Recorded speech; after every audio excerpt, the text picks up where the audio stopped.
Hello and welcome to the Southeast Iowa Union News Break. I'm your host, Nick Steffens.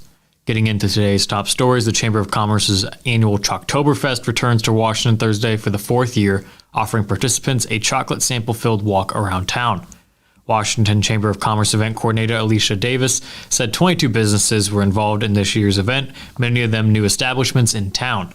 Each picks its own chocolate and coordinates with the Chamber for the tour. Tickets are available in advance through the Washington Chamber of Commerce website. Davis said the option to pre-order was new this year. The Chamber partners with Washington County hospitals and clinics for the event. WCHC Director of Marketing Greta Clemens said the hospital paired it with its own event called VI Pink, the Breast Event of the Year, to recognize Breast Cancer Awareness Month. While a basic ticket is $10 for Choctoberfest, a VI Pink ticket costs $30 and adds a swag bag as well as 2 drink tickets and a buffet ticket at JP's. Clemens said revenue was dedicated to WCHC's imaging department to upgrade equipment and raise awareness of breast cancer year-round. On top of that, Clemens said the event was a good time, and organizers said around 350 total tickets were available for Choctoberfest, which runs from 4 p.m. to 8 p.m. October 13th. Those unable to order online in advance can register in person the day of while supplies last. The Kirkwood Washington Regional Center will host a car show on Thursday, coordinated by Corn Country Cruisers at the building's west side. Organizers said the affair was an educational opportunity for those studying and working with vehicles at the college through the Automotive Technology Academy. The event is scheduled for Thursday, October 13th from 12:30 p.m. to 1:45 p.m. at Kirkwood's Washington Regional Office. Henry County Health Center's Matt Miller has received the Iowa Hospital Association Hospital Hero Award for demonstrating exceptional commitment to care and service. Miller is one of the 12 employees of Iowa hospitals to receive the 2022 recognition. Hospital heroes are nominated by their peers. More than 30 nominations were submitted this year, and award recipients are selected by other state hospital associations. Miller always provides outstanding service, helping whenever needed. This commitment expands to an international level with his organization Operation Hope Medical Missions, where healthcare volunteers travel to Honduras to provide life-changing surgeries free of charge. ISU Extension and Outreach Henry County is hosting a farm owners and operators meeting at the Henry County Extension Office in Mount Pleasant on Monday, December 5th from 8 a.m. to 12:30 p.m. Breakfast will be served starting at 7:15 a.m. Participants will take an in-depth look into the outlook for agriculture in 2023 as the agriculture community starts planning for the next year. The registration fee for this event is $40 per person, and pre-registration is required as space is limited. Contact the Henry County Extension Office at 319-385-8126 to reserve a spot by November 29th. That was our top stories. It is now time for obituaries. Pamela Sue Elder Morrison of Mount Pleasant passed away on October 8th at the age of 67. Elliott Chapel is in charge of the arrangements. Leroy Pops Riley of Fort Madison passed away on September 2nd at the age of 83. Services will be held at a later date. Woodstock Funeral Home is in charge of the arrangements. Rich Dean Dickinson of Fairfield passed away on October 6th at the age of 77. Funeral services will be held at 10:30 a.m. at St. Mary's Catholic Church in Pella. Garden Chapel Funeral Home is in charge of the arrangements. We're going to take a brief break, and when we come back, we'll have the weather and sports. Federation Bank is a locally owned bank providing award-winning customer service.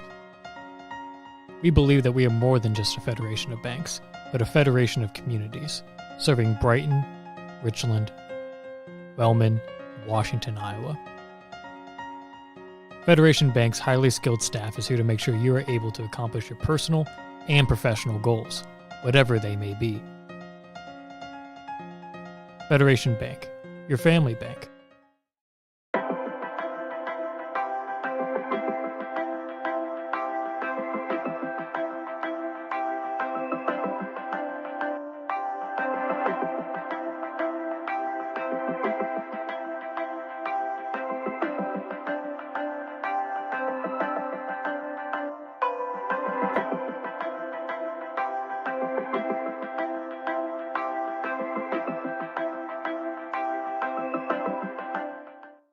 Since 1905, Kelowna Cooperative Technology Company has helped our community stay connected with the latest advancements in clear, dependable telecommunications services. KCTC provides rural Iowans with access to high-speed fiber internet, as well as phone, television, computer repair, and cybersecurity solutions. We're also proud supporters of local organizations and area schools within the community. KCTC, keeping Kelowna connected. Hello and welcome back to the Southeast Iowa Union News Break. I'm your host, Nick Steffens. We have some playoff news coming up, but first, the weather. The weather is brought to you by Jacqueline Areola, LLC. Come visit Jackie in her new location downtown. She is ready to serve Washington and the surrounding community. We've had a few moments of rain today, but for the most part, it has remained mostly cloudy with a high of 75. Tomorrow, there is a 40% chance of rain with a high of 69 and winds up to 75 miles an hour. The rain will leave Thursday, but the wind will stay with speeds over 20 miles an hour. The high will be 59 degrees and the low will be 33. We will end our work week with some nicer weather, partly cloudy skies and a high of 62.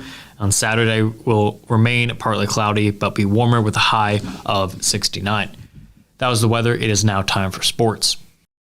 Sports, brought to you by Fairway.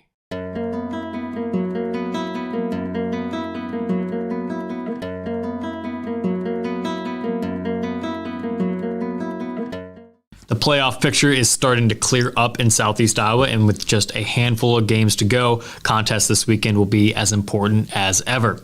With 2 regular season games left in Class 4A and 3A and just 1 remaining in the smaller classes, some of our area schools have clinched playoff spots, some have been eliminated, and a few are still fighting. In Class 4A, Mount Pleasant was all but mathematically eliminated from the Class 4A playoff picture. The Panthers have games left against Clinton and North Scott, but would need to win out and get a lot of help. In Class 4A, along with Class 3A, only the top 2 teams in the district and 4 at-large teams via the RIP ratings make the field.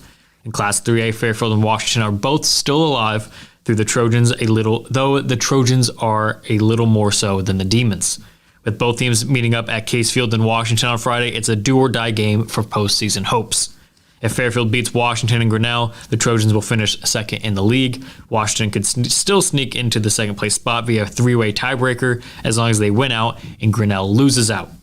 A scenario that is anything but impossible with last-place West Burlington Notre Dame awaiting the Demons at the end of the season. There are still RPI spots available in Class 3A, but with Fairfield and Washington sitting at number 19 and number 23 respectively, it would be hard for both teams to snatch a spot with 4 losses. Looking at the volleyball playoff picture now, the Iowa Girls High School Athletic Union released brackets for the 2022 volleyball postseason on Friday, and area teams now know their paths to the state championship. The brackets set up some interesting first-round clashes, as well as the potential for monster matchups later in the later rounds. The Union area's only Class 4A school is Mount Pleasant, and the Panthers will be playing a familiar foe in the opening round. Class 4A's Region 8 sees Mount Pleasant traveling to Burlington for an opening round battle on October 18th. The Mount Pleasant-Burlington winner will play at Oskaloosa on the 20th, with the championship taking place on the 25th. The area's 3 Class 3A schools landed in Region 8, an 8-team region which holds first-round games on October 17th. Number 11 Mid-Prairie and Washington will play again after the Golden Hawks ousted the Demons earlier in the season. The winner of the Mid-Prairie-Washington game will play in Wellman on October 19th against either Davis County or Central Lee in the semifinals. All regional brackets can be found on ighsau.com. School board members plan to spend up to $33,000 on a net for the baseball field as building construction gets underway, a move that will keep the field usable as crews expand the high school building here in Washington. Once we started our building project, it will cut into our baseball field, Superintendent Willie Stone said.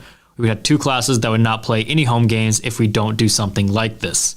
The net is 190 feet long and 20 feet high and could cost up to $33,000 to purchase and install, a process that would involve moving light poles, according to Stone. Other locations in town, including the Wellness and Green Park, were too small or needed excessive maintenance work.